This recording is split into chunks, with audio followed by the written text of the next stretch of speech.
A lease option is simply an option where you are renting a property and the owner of the property has given you an option to purchase the property at a predetermined time in the future for a specific price now.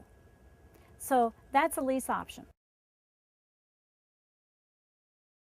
Lease options are fabulous strategies in any market, and in particular, they're good strategies, for example, if your credit isn't strong enough at the moment to be able to qualify for a good loan on the property, or if your income isn't sufficient enough to qualify you for a property in the neighborhood that you're looking for. A lease option also gives you the opportunity to sort of feel out the market, so you can live where you'd like to live before you commit to actually buying the property, so you can determine, is the market going to continue to go up as far as appreciating in equity, or is it going to go down a little bit more, so you don't lock yourself into a purchase that might be above the market value currently. So a lease option is a fabulous strategy in any market. There really isn't a risk for a buyer in a lease option strategy. And the reason I say that is that you have the option to purchase the property, which means you don't have to purchase the property if you don't want to.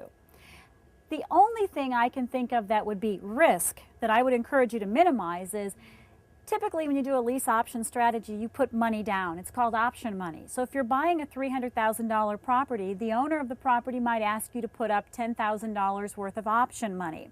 That option money becomes non-refundable.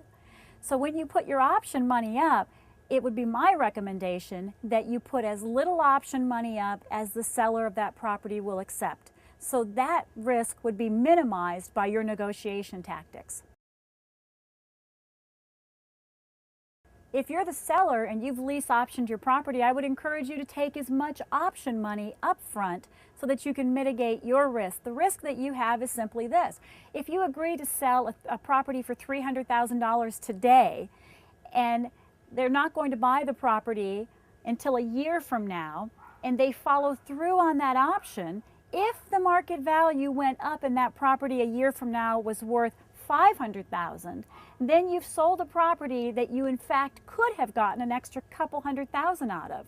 So what I would recommend to you in that strategy is I would recommend that you build in a clause that says, instead of selling it for $300,000 a year from now, that you say you will sell it at fair market value a year from now. That mitigates your risk and gives you the chance to actually keep up with the market. The risk in that scenario is that if the property doesn't go up in a year from now, you could in fact be selling it for less than you might have agreed to today. A lease option strategy can get fairly complicated. If you want to know specifically how to structure it, whether you're a buyer or a seller, go to backyardwealth.com and you can purchase the lease option strategy package there online.